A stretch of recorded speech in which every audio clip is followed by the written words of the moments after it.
Miami has a winning record, but there are still questions about the roster and just how good this team can be. The answer? Well, for a lot of fans and maybe for the front office, it might mean a trade is on the horizon. But do the Heat really need to make a move? And what are their options if they do so? We break it all down in today's episode of Locked On Heat. You are Locked On Heat, your daily Miami Heat podcast. Part of the Locked On Podcast Network, your team every day.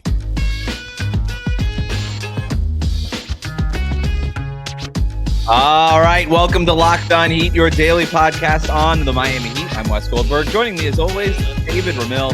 However you're tuning in on YouTube, Odyssey, or your favorite podcast app, thanks so much for making Locked On Heat your first listen every day. Today's episode is brought to you by Gametime. Download the Gametime app, create an account, use the code LOCKEDONNBA for $20 off your first purchase. Well, this Friday is the unofficial start of trade season in the NBA, and that's because players who sign new contracts in the offseason become trade eligible. So that's been measured at about 80% of the league. So it's a lot. We want to get into what this means for the Heat, some of their options to upgrade the roster, some long-term team building stuff to think about, and I've got some fake trades that I want to ask you about later on, David. But before we get to all of that, I have a simple question for you. Do the Heat need to make a roster move? Well, if you've been listening to the show for a while, then you're probably not going to be surprised by my answer, which is no. They do not need to make a trade. So many people keep responding about this Heat season after every win or every loss, lack of talent. They're not good. They're not going to win. You have to make a deal, etc. And I just don't buy into it. I think Miami's depth has been their biggest strength, and it's shown that it can be something they can rely on, especially as they're weathering the storm of recurring injuries. Even as we're recording this, we just got an update minutes ago. No Haywood Highsmith, no Tyler Herro, no Bam Adebayo. 3 starters yet again for Wednesday night's matchup against the Charlotte Hornets. So I can understand there's a lot of frustration there. And I don't know, as we talked about in our most recent episode, I don't know if this team's ever going to be healthy. It's just going to be kind of dealing with a spate of injuries throughout the 82-game regular season, hoping that things break right as the postseason rolls around. And yet, I just don't see that there's a trade that's going to make this team so significantly better without costing Miami the depth that it's so heavily relying on right now. So to me, I just don't see that the trade is going to be a significant improvement. I don't think it's going to cement anything. I think it's going to be damaging to the personalities and the good vibes of that locker room and everything else that comes with it. And I just don't know if I think this team is good enough. This team has been good enough and will continue to be good enough. I don't know if that's going to result in a championship or not, but that superstar that's going to put them over the hump of where they've been over the last 4 seasons with Jimmy Butler on the roster, is it available? And so that trade, if it's not going to be able to manifest over the next week or 2 weeks or 3 months, then what's the point of discussing it? I agree with you on that. The superstar trade's not happening. It's the Zach LaVine is DeMar DeRozan names. That's not doing it for me if I'm the Miami Heat, right? And I don't think it's doing it for anybody, given the reporting around the Chicago situation right now. It doesn't sound like there's a lot of takers for LaVine or DeRozan. So this is not the Heat's opinion. This tends to be the NBA's opinion when it comes to those two guys. Other than that, like, there is no Kevin Durant or Kyrie Irving like there was last year. There's not even a James Harden the way there was a month ago. Like, that superstar trade, that superstar name isn't going to be there between now and February, more likely than not, unless something absolutely nuts happens. Nobody thinks in the NBA that there's a superstar going to get traded. So then you kind of go down the rest of the pecking order. Okay, what kind of player can you get that would upgrade this team enough where you think of it differently on paper versus the Celtics, the Bucks, and the 76ers, who have pretty much at this point, and I think we can all agree on this, separated them as the class of the Eastern Conference. I would put the Heat, when healthy, up there with any of those teams. I think I would. I in a 7-game series, I wouldn't count Miami out, and I don't think anybody of the right mind would count the Miami Heat out after what we've seen over the last 4 years. But I do think that there's an opportunity to make an upgrade that means something for this team, whether it's an innings eater in the regular season that could be helpful, or somebody who can make a difference in the playoffs, or a matchup dependent player for one of those, a series against one of those teams I just talked about. That's sort of the first option. And the second option is to sort of maximize the roster that you have now and some of the salary cap things that we got to think about long-term. Like, Kyle Lowry's on an expiring contract. If you don't think he's coming back, there's something to be said about, well, let's just trade him and get something now. And not waste that salary cap slot for next year.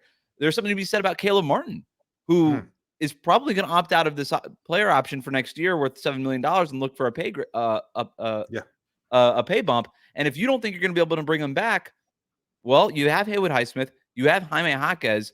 Caleb Martin is a very important player and a very useful player, but he's not as important as he was even last year. And so maybe there is something to be said about, hey, we trade Caleb Martin now and get something for a very good player as opposed to letting him walk away for nothing. On the other side of that, too, is if Miami thinks that they're good enough, then there is value in just keeping your guys and letting them walk away for nothing. If you think that if you trade them now, you don't want to get worse.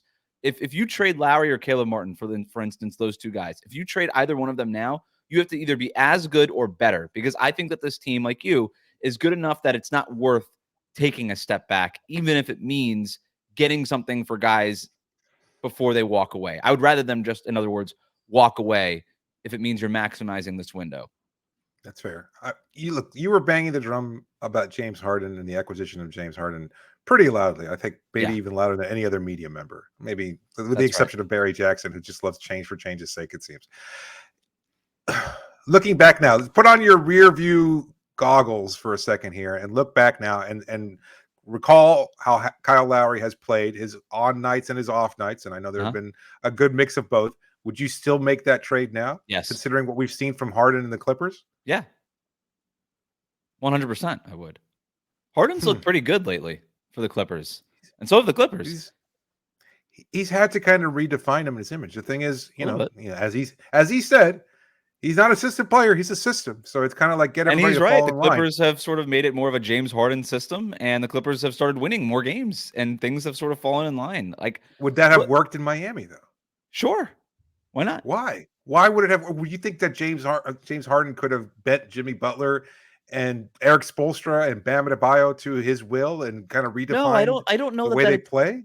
I think it's for the better. I think everybody would have understood, like just like the Clippers did. Kawhi is a better player. Paul George is a better player. Like, these guys are better players than James Harden. But when Harden is running the offense, it's easier for those guys to sort of fall into big time roles. And then what's happened?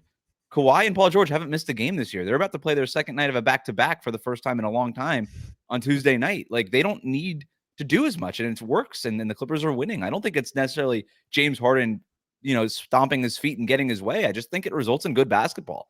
And for all the off-court drama and the James Harden stuff that happens, the on-court product has still been very good over the last few years. Like, he produces when he's in game shape, and now he's in game shape. He plays himself into game shape on the company dime. He's not working off hours if the company ain't paying for it in the offseason to get into game shape. But once he's in game shape, he's still a very productive player. That said, in terms of team needs, you're saying that they don't need to add anything. I don't know that I would go so far as to say they need to add something, but I do think that it's the job of an organization to look around the league for upgrades. And if they were going to make an upgrade, I think they need an upgrade at point guard.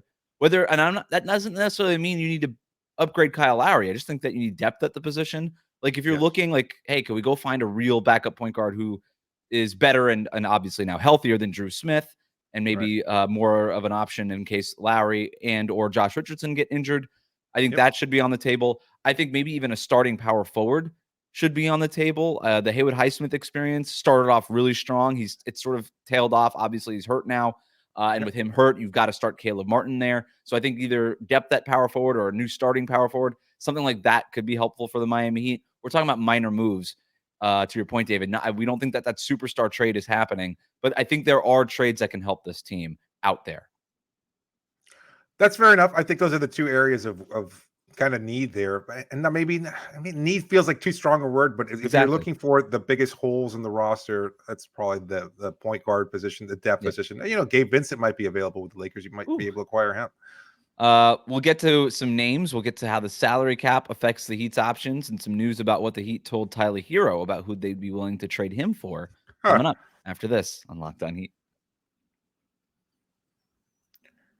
Today's episode is brought to you by eBay Motors. Our partners over at eBay Motors have teamed up with Locked On Fantasy Basketball host Josh Lloyd to bring you some of the best fantasy picks each week, all season long.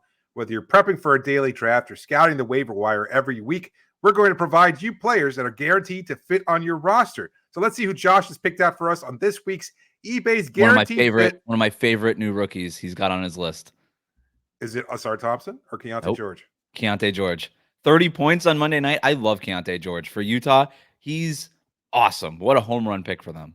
He did provide a nice spark Good ball recently. handler, Yeah, clutch I mean, shooter. he's certainly a good pick. There's a couple good names here, like Isaiah Hartenstein, Always a Dante fan. Exum, Yep. George, Asar Thompson, and Jonathan Kuminga. Of those, honestly, I think that I'd probably lean with Hartenstein. He's a guy who's killed Miami in the past. A little, I think Miami's always been able to benefit from attacking Mitchell Robinson. He's never been as impactful as Knicks fans want to believe that he is against Bam Adebayo. It's Hartenstein who always finds a way to attack Miami and just kill them with his floor spacing and his just diving for the ball and everything else like that. So he's a guy who's going to get an uptick in minutes, especially with Robinson out for 8 to 10 weeks. And just shout out to Dante Exum. What a great story. Out of the league, back latching on in Dallas, playing real minutes for them as a backup point guard. A great story going on there. Absolutely. He's been a nice add there. And look, they've got some injuries on their own roster too, so he's going to be getting some increased playing time. Either one of these options is great. You can't go wrong. Josh Lloyd, one of the best in the business. He's from Locked On Fantasy Basketball, and he's going to help you win your fantasy championship. And eBay Motors, there's a championship team, is all about each player being a perfect fit. Same with your vehicle. Look, everybody loves their cars. Everybody wants to make sure they take care of their cars. If you've got a car that might need a little bit of an upgrade, or maybe you just want to change something about it. Maybe you want to add some accessories. There are so many things out there that you can do to improve the overall look of your car, whether it's a new model or a used model, or it's one that's been with part of the family, and it is part of the family for maybe even more than a decade. Some people still have cars that are a decade old out there because they take care of them. Then eBay is the place for you because you can find all the parts that you might be looking for. 122 million parts for your number one ride or die. You can make sure your ride stays running smoothly with brake kits, LED headlights, roof racks, bumpers, whatever your baby needs, eBay Motors has it. And with eBay's Guaranteed Fit, it's guaranteed to fit your ride the first time, every time, or your money back. And at these prices, you're burning rubber, not cash. So keep your ride or die alive at ebaymotors.com. eBay Guaranteed Fit, only available to U.S. customers, eligible items only, and exclusions do apply.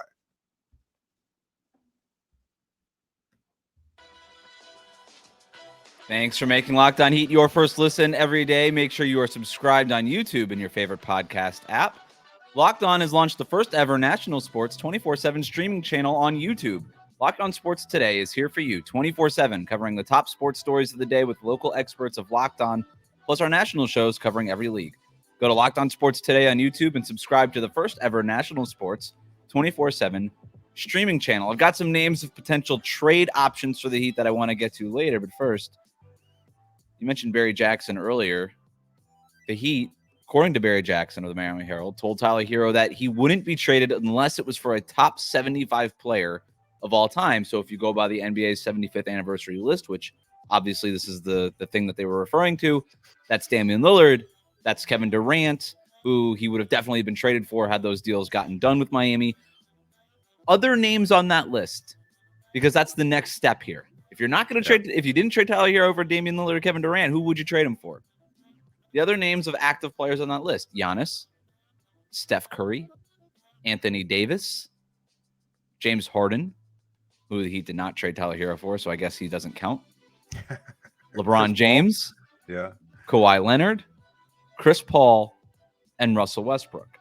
Now, I don't think at this we are okay. So obviously, no Dame, no Durant, off the table. No James Harden. Obviously, the Heat weren't interested. Russell Westbrook, top 75 player of all time, not playing like it right now. Chris Paul, ditto. I don't know that the Heat are trading Tyler Herro for either of those guys. Giannis, Steph, LeBron, AD, like those their teams aren't trading them. So that leaves Kawhi, who has a player option for this upcoming year. No extension has gotten done. Look, I think the Clippers are playing really well. Like we just talked about, the James Harden, Kawhi, Paul George thing, it seems to be working right now.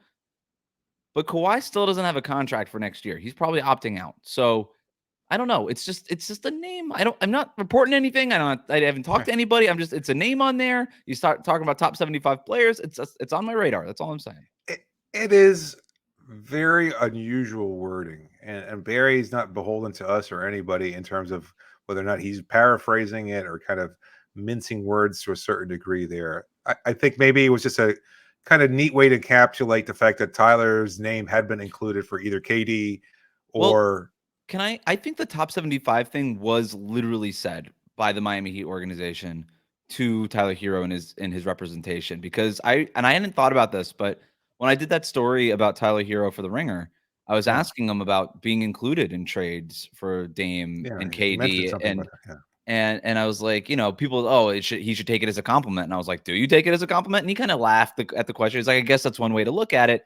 And then he went on, and I didn't include the full quote in the Ringer story, but he went on. He himself used the word top 75 player, like it in kind of going. He's like, yeah, I guess it could be looked at like that if I'm getting traded for a top 75 player of all time. I didn't put those words in his mouth. I didn't say top 75 player. He brought it up out of nowhere, and I thought it was a little interesting and curious that he used that verbiage and the way to frame that. And it makes me think that that's the way that the Heat had been framing it to Tyler Herro and his representation. Because otherwise, I can't really see Tyler Herro just coming up with, Dame, Kevin Durant, top 75 player, just coming up with that out of nowhere in the middle of our conversation. It doesn't really seem like a real thing that would happen. So I do think that there's some legitimacy to that.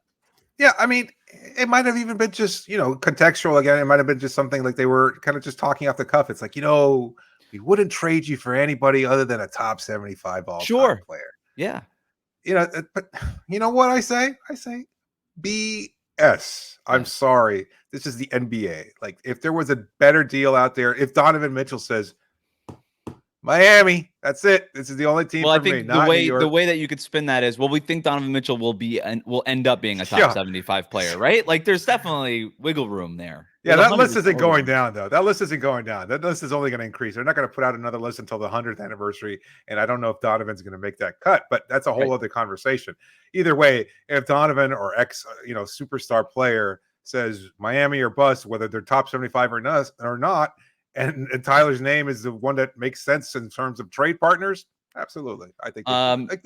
Look, you have to say this to placate. I think the point is, hey, we're not trading you unless we feel like it's a major upgrade, because we also know that they were not interested in trading Tyler Herro for Bradley Beal. They're not interested right now in trading Tyler Herro for Zach LaVine. Those players are arguably better players than Tyler Herro, but not enough of an upgrade where you have to take into account the salary, everything else that it would take to trade. And I think you and I agree, we would rather have Tyler Herro than Bradley Beal, and we would rather have Tyler Herro than Zach LaVine. And I think most people are on the Zach LaVine side of things, like non-casuals, like understand that Tyler Herro is at least as good, if not a better player right now than LaVine is. And then the Bradley Beal thing is a whole other, the no trade clause, the fact that he's not playing, that this is not a back strain. It tends to be apparently it's something more serious than a back strain. He's going to play Tuesday night. But anyway, the point being, generally speaking, I think that the Heat would not trade Tyler Herro unless it's for a very significant upgrade, and maybe an upgrade bigger than maybe non-Heat fans would expect, I think is probably the message here. But anything else on this? On Tyler? No, I mean, I understand the Heat's perspective on trying to, again, you got to assuage your player, make them sure, let them know that you still are in their corner, you believe in them. And yes, that's why he was offered, just for an all-time great. Otherwise, we wouldn't have thought of including you in a potential trade or not. But why that matters here too, by the way, while we're talking about it on ahead of December 15th, is Tyler Herro is probably not getting traded between now and the deadline, because none of these players are becoming available between now and the deadline either, probably. Yeah. And I think a lot of fans think, Miami's had some middling success without Tyler in the lineup, but I don't know that, again, they're going to get that kind of player available that's going to make this team so much better. They've had to deal with so many different issues, Jimmy rounding into shape, Bam getting hurt, Haywood Highsmith getting hurt, nothing has congealed in terms of like when these players are all playing at their best at the same time. And I think that's still the hope there, that if all these players are healthy and available and at their very best, this Miami Heat team is still a very dangerous one in the Eastern Conference. And they do have to look ahead to next season too, right? There's a little bit of paperwork and things to be done in terms of getting things in order for next season, avoiding the luxury tax. And that could mean trading Kyle Lowry now, as opposed to next year. We'll talk about what that means. We'll get to some names that make sense for the Miami Heat, all doing that after this. Today's episode is brought to you by Gametime. They've made buying tickets so easy because Gametime has done all the work for you. Whether you're buying tickets for sports, music, comedy, theater events, whatever it might be near you, Gametime is the fastest and easiest way to get those tickets with last-minute deals, all in prices. Their best price guaranteed, and the views from their seat, which makes it so convenient. They take all the guesswork out of buying tickets. It's so convenient. A family friend of mine used it a couple of weeks ago when they were in town, wanted to get tickets for the Heat game, bought those tickets, used the Gametime app, told them about the promo code. They got $20 off their first purchase. So easy. It's just so easy. It's a person that doesn't even like using apps necessarily, but they signed up, used the app, got the tickets they needed, enjoyed the Heat game. Unfortunately, I think it was a loss at that point in time, but still enjoyed the overall experience because that's what that's what it's all about. Going to any kind of concert or show, you're going to want to get the best experience, and that's why Gametime has you covered. And especially with their views from the seat, you can see exactly where it is that you're going to be sitting from, so you never have to worry about whether or not there's an obstruction, whether or not there's a good view of the court or the stage or whatever it is that you might be attending. Download the Gametime app right now. Use the code LOCKEDONNBA, and you get $20 off your first purchase. Now, terms do apply, but create an account and use the code LOCKEDONNBA, and you get $20 off. Download Gametime today. Last-minute tickets, lowest prices guaranteed.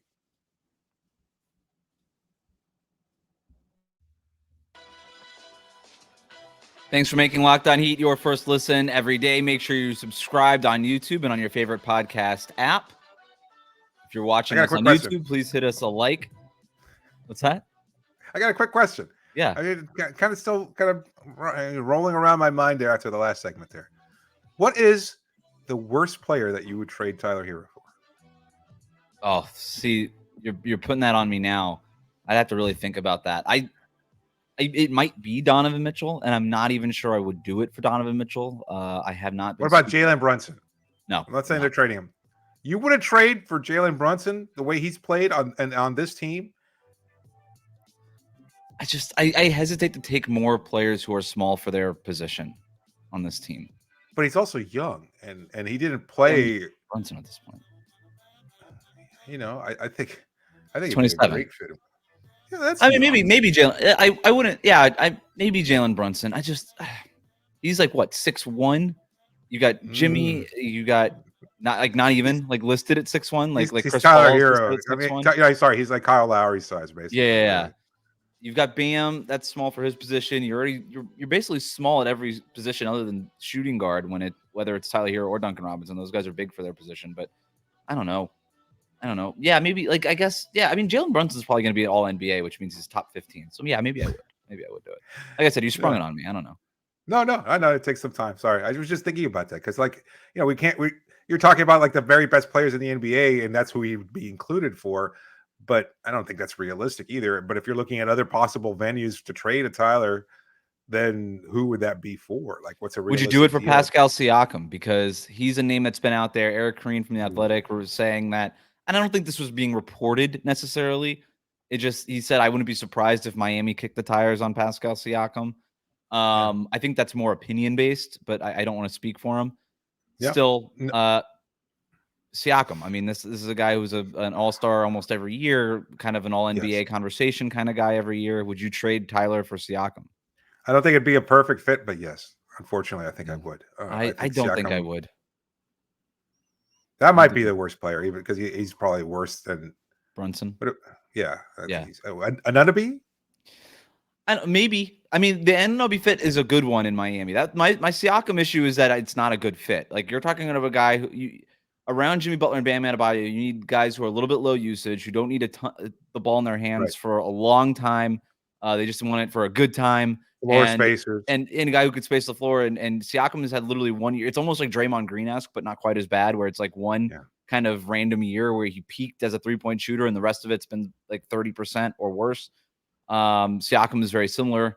So he's not a floor spacer. He needs the ball. He's kind of just like Julius Randle with better PR a little bit. At this stage, and both of those guys are good players, that is. But I don't know that it's a great fit. Is Julius Randle a great fit in Miami? No. His skill set is a good one, but not for the Miami Heat, not for what they need. And I don't think Siakam would be.